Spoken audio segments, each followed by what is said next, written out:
Welcome to Revitalize and Replant with Mark Clifton, where we equip pastors to take their churches from declining to thriving by pointing them to a new future and a new hope. Join us weekly for encouragement and practical advice in your pastoring journey. It's Revitalize and Replant with Mark Clifton. I'm Dan Hurst, and we once again are in the deep, dark offices of Mark Hallock. You know, Mark, I noticed we're at Calvary Inglewood in Mark Hallock's, actually, his office. We're set up in his office. Yep. You don't even have a receptionist. We don't have a lot around here. All of the people that coming to knock on your door and wanting to talk to you. Oh, so many. Here's what's great about this office.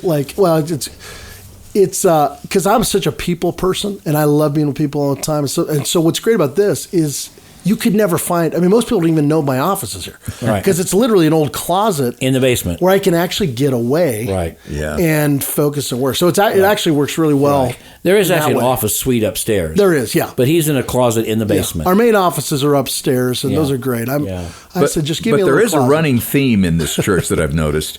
Our first time that we were here was in the actual recording studio. Yes. Which is busy right now. Which is good news, because that means your worship people or your team are working in there. That's great. But there was a white couch in there. Right. That wasn't really white. It was an old youth couch. Oh, it was an old youth couch. And there is a sort of a white couch in here, too. This is a little nicer, though, isn't it? It's a little nicer. It's a little, it's nothing fancy or crazy, but it's a little nicer. At least it's not so gringy. Just get a picture. We're in a basement closet with a bunch of tennis rackets on the wall. 22, and a large picture of Jesus that a lady here painted at his church. And a bunch of other things that they store in here that they don't have room to store anywhere else. The ceiling. How do you describe that ceiling, though? Industrial. Very industrial. Yeah. Very industrial. So now in the theater of the mind, you know where we are. You know where we are. And those of you who have nothing better to do are still listening. What are we talking about today, Dr. Well, Hurst? have you noticed that through the years, obviously we all change through the years. Does your preaching change through the years? Yes. My preaching has changed significantly in the last years. I don't move around like I used to. I used to just be all over the platform, right to left to right to left, back and forth, on the very edge, like I'm going to fall off, raising my arms. And I'm much more stable now. I stay in one place more or less. I like to preach behind a pulpit. I like to stay in one place. So that's changed. I'm also, we're going to talk about it. Well, yes, it's changed. Let's talk about how preaching evolves. Well, I want to talk about an article by Jason Allen. He's the president of Midwestern Baptist Theological Seminary. And actually, he wrote an article called, basically, 4 Ways My Preaching Has Evolved, and yours should too. So we'll use his article as a jumping off place, and we'll attach this article. But here's the deal, guys. If your preaching isn't evolving, there's a problem. Yeah. All right? It's got to always be getting better. You should always be learning more. I'm 64 years old. My preaching is always evolving. I'm always trying to learn. I listen to myself a lot, my preaching. I want to hear how I did. I want to know if I was being distracting. I want to know if I was communicating well. And so I really work hard at trying to always keep my preaching evolving and becoming as good as it can be. So I like the fact that a seminary president basically acknowledges, hey, there are 4 ways my preaching has evolved, and I think these are ways all of us could look at. So number 1, Mr. Hallock, what does Dr. Allen say? Yeah, well, he says, number 1, let me see here, the sermon outline means less to me now. And I think what he's talking about is you could spend so much time on the structure, and structure is very important.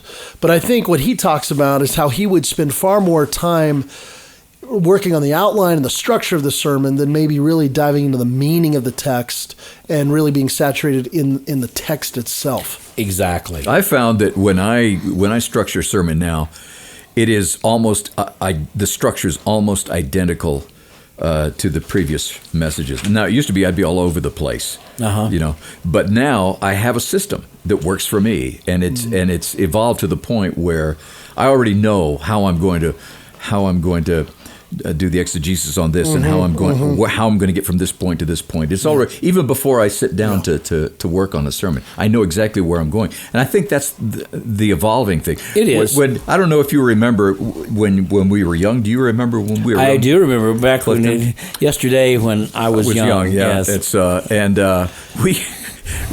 our sermons were everywhere. They were. Yeah. We would just, Mark is a far, far better preacher than I am, always has been. You're gifted. But it was interesting to look back. And I've got cassettes of those old. Me too. And I've listened to some of those, and I'm thinking, oh Lord. I know. How did the Lord bless any of that? Well, and wouldn't you guys say? I mean, this is probably more. I mean, you guys are a little older than me, so your generation. I'm just going to say that, right? Right. But kind of that boomer, like alliteration was a big thing. That's all we did. A lot, 7 A's. The requisite to get out of the boat. Yeah. The reason to get out of the boat. The reward to get out of the boat. I could preach that tomorrow. So as a Gen Xer, we grew up under that going, this is the cheesiest. And in terms of the Good Samaritan, you got to go bending, tending, mending, spending, and sending. There's your sermon, guys, for the day. Right there. It's right there. I had them all. No, I think that's true. But what Dr. Allen's talking about here is whatever you structure your sermon, oftentimes early on in your preaching, you're so aware, how do I begin? What do I say here? How do I transition from this to this? You spend all this time, and those are important, but what Dr. Allen is saying, once you become a more comfortable preacher, those become less important than what you're actually saying. You're not nearly as concerned about the structure. That's right. And I think you're right, Dan. After a while, it kind of becomes natural. You look at a text and you go, okay, this could be structured this way. Yeah. I think when you're first beginning to preach, it's not natural. And you look at the text and you go, man, where do I even begin? How do I move from here to here? And so it's kind of a normal thing early in your preaching to spend a lot of time on the framework of it. But I agree, if you don't evolve to where you're spending more time on the meat of it, that's a problem. And we've all heard preachers who maybe have been preaching for years and they've got a really structured outline, but it's like they're teaching a course on that text. Right? There's not really any heart there. There's not any passion there. Flow may not There's not any joy there. It's like they just outlined a text. That's what they did. No, Number two, what's he say? Number two, he says more Bible and fewer books. I know. When we had a podcast a couple weeks ago that got a lot of attention, really, dozens of people listened to it, and it was about how many hours pastors spend in sermon prep. The fact that in the year 2000, the average was 4 hours, and today it's closer to 10 hours, and that's because we have, among other things, you can go back and listen to the podcast, but among other things, we have so many more resources on the internet to look at, and so you can just go down this rabbit hole, and you can look at every commentary, what every ancient church father said about this text, what every current pastor leader says about this text, and you can add all these things to it. And I think exactly what Jason's saying, the longer I preach, the less I really care so much about all of that, and I spend more time on what does the Scripture say about itself. How does the Scripture interpret Scripture? And a lot of times when you first start preaching, you have all these other resources you're trying to put into your sermon. Did you ever do that? Yeah. Oh, no, for sure. I think, we've talked about this before on other podcasts, but I think, if you're kind of a book nerd and you like commentaries and and a lot of us do, we love to read. And he's saying that you can jump way too quickly to the commentaries. What I would say is, you need to begin with just you and the Word. You really do. You really do. And get your notepad out or whatever you do, and spend time. We talk about the Puritans said, think yourself empty. Before you read yourself full, think yourself empty, and be prayerful about that. Lord, show me, help me to look at this text as it is. What does it spark other, supplemental texts or whatever? Again, commentaries are helpful, I think, primarily to make sure you're not heretical. That's true. Or saying something weird. Does that make sense? Yeah, right. But you don't need to read 10 commentaries to figure out the meaning of the text. No. And so I think you got to be careful with that, because you can spend a lot of time studying and reading that's interesting, but it's not going to make your sermon any better, to be honest. And it's probably taking away time and energy from being a pastor and doing other things. So, and spending more time looking at what the Bible says about these things. Yeah, right. Again, rather than what necessarily other men say about these things. You know, I do something every time now. I didn't used to, but now I do. And I just go right to Timothy. All scripture is given by inspiration is profitable for 4 things: doctrine, reproof, correction, and instruction. And I write those 4 things down. Yeah. This passage, what's the doctrine, what's the reproof, what's the correction, what's that's the really instruction. Good. Every time. Yeah. And that's where it starts. Can I say this too? Just one of the things that I've seen with younger guys, probably in the last 10 years, is over quoting. Yeah. So in other words, like, listen, I've got no problem quoting, Spurgeon here and there. Mm-hmm. It's a problem though when you've got 10 quotes in a sermon, and you've got maybe 1 supporting text. What I would say, and I think this is what Alan's saying, it is. I would say, listen, guys, seriously, you try to have at least 10 supporting texts there you go. Of the main text, at least. Right. And then if you can fit in 1 or 2 quotes, great. But you want the word to reinforce the word. You want your people leaving going, that pastor just preached the Bible. Oh, that's so good. It's so tempting, even for me, to quote Alistair Begg, Charles Spurgeon, and all of them, man, because they say such good things. Totally. And you go, oh, that's great. I want to put that in. Yeah, oh, that's great. I want to put it in there. And frankly, most people sitting out there, and they may know Spurgeon because you say him all the time, but they don't read Spurgeon. No, that's right. And they don't know Alistair. And so I say, as Pastor Alistair Begg says, as Charles Spurgeon, they don't know who that is particularly. No. And is there a way you can word that in your own? Of course, you have eyes, so plagiarize. That's my that's my logo. You have eyes, so you can plagiarize. No, I don't mean that. Don't follow Clifton in that way. Don't follow Clifton in that way. But I just, again, I know we kind of live in this tension that, oh man, Alistair Begg, that's a great way to say that. Right. So then we feel like, well, if I say it exactly like that, I got to give him credit for it. And so here's what I do. And I don't know if this is legit or not. I really don't. It's legit for me because I don't want to break up the sermon. I want my people. Yeah. I will say sometimes, a pastor once said, and I'll just read it. Yeah.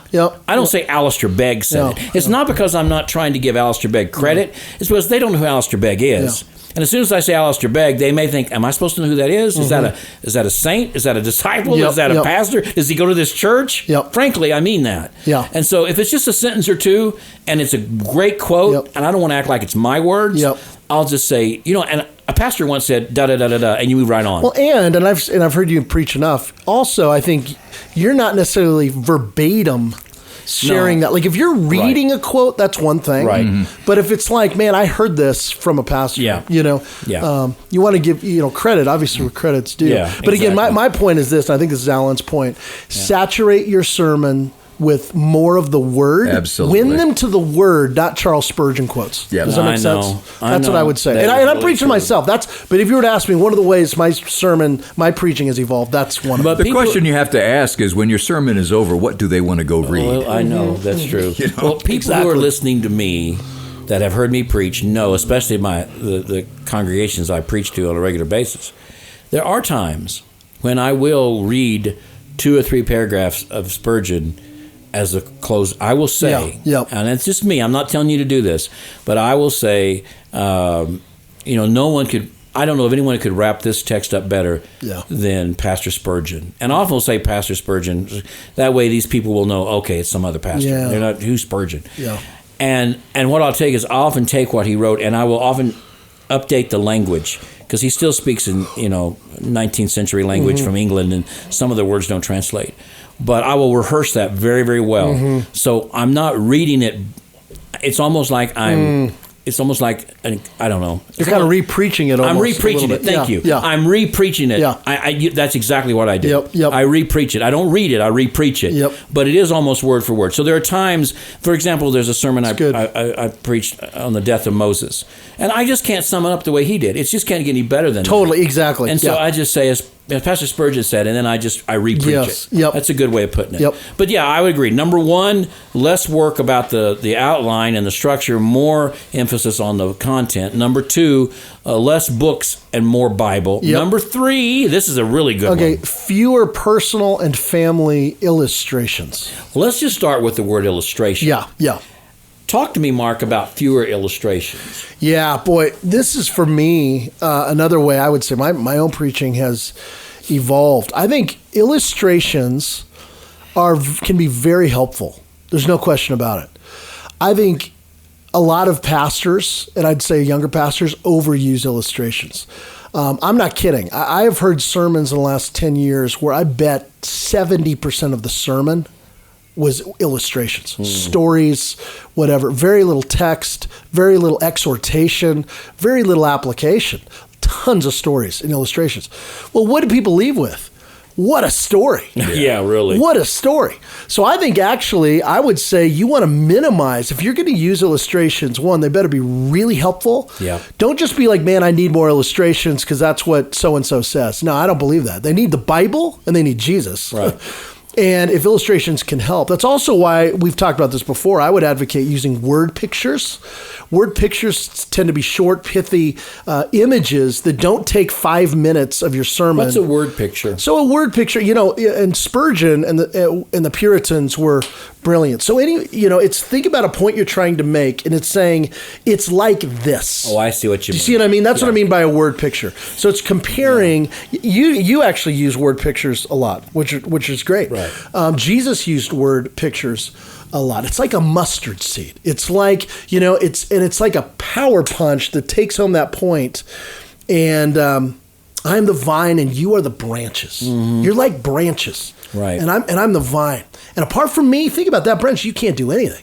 But with me, boy, I can bear fruit through you. That's simple. That took me 20 seconds. Right. And that's a picture that you're never going to forget. So again, I would encourage using word pictures. That's good. That are powerful and potent, and don't take 8 minutes of a story to kind of describe. Why? That's taking time away from the preaching of the text I think itself. If it takes you more than a minute to tell a story, you're telling the wrong story. Yeah. Because, the truth of the matter is most of the people are going to zone in and out of your messages usually about 3 or 4 times during your sermon. And totally, so you've got to stay focused on that wave, That's all right. those waves as they come in. Well, the other thing about, personal and family story, again, what he says is this. He says, I do less illustrations, particularly personal and family. Yeah. And I think it's really important as you mature in your preaching to do less and less illustrations that come from your family. Yeah. I think an illustration comes from your family. 2 things. Ask permission of the family member way ahead of time. Say that again, because that's so important. Not that morning. That's right. Not Sunday morning.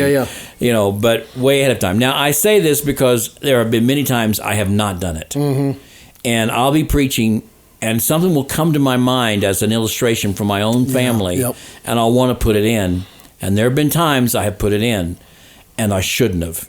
I didn't ask permission. I didn't clear that. It was not a kind thing to do. It wasn't a bad illustration. I mean, I wouldn't talk about how bad they were, but just because what Jason Allen says in this article is that sometimes, I love the way he words this, so I'm quoting him, so we're quoting here in this. I'm giving him credit. Sometimes there's even a voyeuristic attitude people have about the church, the pastor's family, about his wife, about his kids. Yeah. And so as soon as you start saying, well, my wife, they perk up. Oh, here's a story about Jill. Or my sons. Oh, here's a story about the boys. And it's almost like you got to guard their space and their privacy a great deal. Yeah. And so be very cautious about personal illustrations about your family. Number one, make sure you've given them plenty of time to think about it, and they've given you full permission, and they know what you're going to say. Yeah. Number two, make sure it never makes them look in a bad light. Totally. Mm-hmm. Don't ever make them look like they're in a bad light. That's right. Even if it happened 15, 20 years ago. Yeah. Doesn't matter. Doesn't matter. And then number three, I love what he says, don't illustrate about yourself so much. Yeah. Because then it becomes about me. And we've all got stories of how things happen, but I have to be cautious remind myself in my preaching, it's not about me. Yeah. And it's so easy to say, well, this happened to me and this was my story. And it's okay in a balance to briefly explain that you had some experiences with this. Yeah. But I love what he said, less and less illustrations, particularly about you and your family and your spouse. And listen is what Clifton said. Listen to your own preaching. And see, do I talk about myself a lot? I know. Like, seriously, like you may be unaware. Oh, yeah. But listen, nobody else is unaware. No. They all know. So, like, if you're wondering, maybe listen to a few of your sermons or ask your wife or someone, do I talk about myself a lot? Well, one way to find out is when people come up and tell you, I remember that time you said this about yourself. Oh, yeah, It's like, oh, man. Yeah. All right, let's one more point here. And this really is the foundational point. More intentional about preaching Jesus. Yeah. I mean, that's just it. Well, we do say in church revitalization, you have to preach Christ because they have to be reminded. First of all, they have to relearn that it's not about what they've done for Jesus in the last 40 years. It's what Jesus has done for them in the last 40 seconds. So you have to get their hearts to warm to the gospel, and you do that not by preaching sort of moralistic tales of how to be a better granddad, how to be a better spouse, how to get along with your family, but who Jesus is and what Jesus has done for you. And preach Christ in the Old Testament, preach Christ in the New Testament, preach Christ all the time. So be very Christocentric in your preaching. Yep. Right? That's exactly right. Yeah, I mean, I was thinking, I don't think we have time, but it's interesting to think about what are the types of preaching that actually can hinder Christ-centered preaching. Well, go ahead. You know what I mean? I mean, I just think about, what you just said. I think of sometimes expositors can fall into the trap of it's more of a Bible study lecture. Oh, yeah. Right. Yeah. And so there's a lot of information, a lot of interesting history, a lot of things. But nothing about Jesus. But you're not taking me to Jesus. Right. My heart isn't warmed. No. You know, you're not pleading with me to run back to the cross. Right. And so I would say that's one. I think there can be kind of a therapeutic approach to preaching that causes you to be more focused on yourself and being more inward than upward. Right. I mean, anyway, we could go on and on. But I think the point is what you said. It's like we preach Christ and Him crucified. Right. That's what we preach. We preach Christ. The power is in Christ and the gospel. Right. What dying churches need is Christ and the gospel. And so make sure, pastor and preacher, that when you look at your sermon, is everything beelining to Christ. Mm-hmm. And you preach Christ with passion and conviction and joy. That's what your people need more than anything else. All right, man. It's good stuff. Thank you, Dr. Allen, for providing this for us. We'll put a link to it in the show notes, ways that his preaching has evolved over the last many years, and yours should too. Good stuff. And we thank the North American Mission Board for making this possible, for sponsoring our podcast. Thank you all. And we thank Calvary Englewood for allowing us to come in and invade your space and to use your equipment, as a matter of fact. We're actually recording this on a cassette tape. That's what we do. And Mark has a cassette tape recorder. That's pretty cool. We just push the play and record button at the same time, and it records. It's amazing. So the clicking that you hear back, never mind. Anyway, thank you all so much for listening. And by the way, do us a favor, tell somebody about the podcast. You have friends in the ministry that could benefit from some of the things that they could learn from listening to some of these podcasts. Help us spread the word, if you would. Kind of be an ambassador, if you would. We would appreciate that so much. And we'll see you next time. Thanks for joining us today on Revitalize and Replant. This podcast is brought to you by the North American Mission Board, where we help dying or struggling churches regain health for the glory of God and the good of their communities. If you found this conversation helpful, don't forget to subscribe to the podcast on your favorite platform. To learn more about becoming a replanting pastor or to explore resources about revitalization for your own church, visit churchreplanters.com.